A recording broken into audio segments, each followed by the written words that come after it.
Señora Gracias también a presidenta. los y las representantes de los 4 sindicatos que nos acompañan hoy y por haber trasladado su posición, su reivindicación y por haber aclarado cuestiones que me parecían, a mí, cuando menos desde Geroa lo vimos claro, nos parecía importante aclarar, porque estábamos escuchando una serie de apuntes por parte, sobre todo, del Departamento de Educación que entendíamos no se correspondían con la realidad. Esto es parte de la realidad de cómo lo está viviendo el casi 99% de la representación sindical de esta red.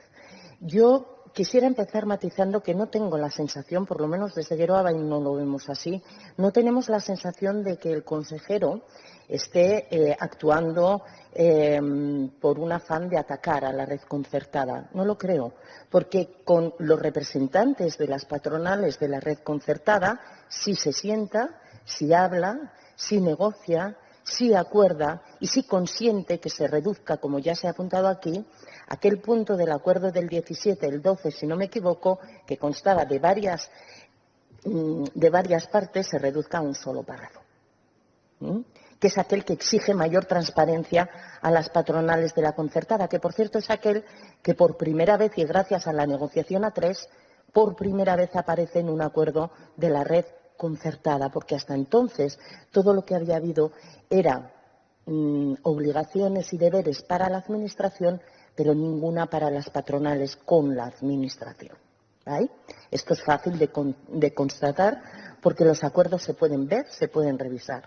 Se consigue, por lo tanto, y yo lo he defendido aquí, gracias a esa mesa 3, se consigue introducir un mayor nivel de control en ese sentido y una mayor exigencia de transparencia a las patronales como hasta entonces nunca lo había habido. Por lo tanto, creo que la merma ante la que nos encontramos en este acuerdo o pseudoacuerdo o convenio de incidencia limitada o como quiera que sea que se llame finalmente, bueno, pues es importante, no solo porque recorta en alguna de las condiciones, como ya se ha apuntado aquí, concretamente en aquellas que tienen que ver con la reducción horaria de las personas que ya tienen 57 años, sino también porque ha perdido en transparencia, en exigencia de transparencia, y eso nos parece preocupante porque obligación de la Administración y en este caso del Departamento de Educación ha de ser velar y controlar porque el dinero público se gaste como se debe y se dé cuenta de a dónde va a parar. Lo dijo Comptos, sí, pero ya estaba recogido en el acuerdo del 17, Comptos hizo su informe en el 18. Quiero decir que había un ejercicio previo de voluntad de querer exigir mayor transparencia a las patronales durante muchos años. Muchos representantes de los que están aquí han hecho un arduo trabajo recogiendo el detalle de esa falta de transparencia que ha costado mucho dinero a las arcas públicas. Se empezó a reconducir, se abrió una unidad en el Departamento de Educación de control del gasto y del dinero que iba dirigido a la concertada. Bueno, entendemos que todo era parte de lo mismo, que era parte de un acuerdo a 3 bandas. Es verdad que aquí ha habido revisionismo, y lo ha habido de manera absolutamente unilateral por parte del Departamento de Educación y del consejero. Se ha decidido, no sabemos en qué momento y por qué motivo, abandonar el formato de la negociación a 3. Ha excluido a la representación sindical de toda negociación. Esto nos lleva a un otro modelo, no es nuevo. Efectivamente, volvemos a un otro modelo que anteriores gobiernos practicaban y que también aquí otras formaciones han defendido, que es el que tiene que ser, aquel en el que se entienda el departamento con las patronales. Bueno, nosotros consideramos que era más interesante tener en esa mesa también a las representantes y los representantes sindicales y creo que dio fruto porque gracias a eso se consiguió el acuerdo con mayor respaldo de la historia y con mayor transparencia de la historia. Esto no había ocurrido antes.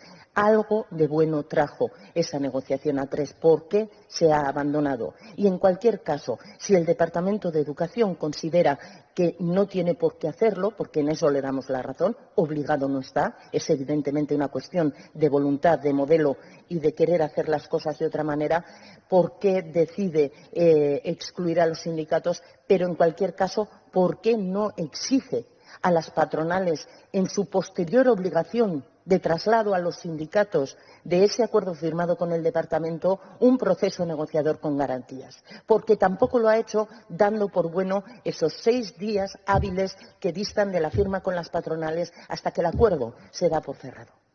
Esto tampoco lo ha hecho. Esto tampoco lo ha hecho el Departamento de Educación. Por lo tanto, ni con nuestra fórmula ni con la suya se ha respetado la negociación sindical. Entendemos que se ha hurtado a los sindicatos la posibilidad de negociar. Quiero decir, no es que solo se les haya excluido, no es que solo se les haya excluido de la mesa negociadora, sino que después tampoco se ha garantizado o se ha velado porque esa negociación entre patronales, en su caso, y representantes sindicales se llevara a cabo. Por lo tanto, bueno, ha habido cosas importantes que hoy se han podido aclarar en esta sede. Nos parecía de urgencia hacerlo, nos parecía necesario.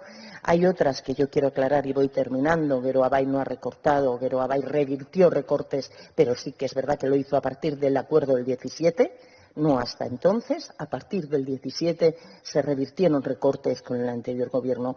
Y dejar muy claro que aquí acuerdo hay, pero un acuerdo que aquí ya se ha hablado de su legalidad o las dudas que existen sobre las mismas, porque sí, legal es no negociar con los sindicatos, pero no parece muy legal adoptar un acuerdo con el 1% del respaldo sindical. Por lo tanto, la nueva fórmula nos parece absolutamente denunciable, retrógrada, que es lo nunca visto, que ya sabemos que las trabajadoras y trabajadores de la concertada se les está ofreciendo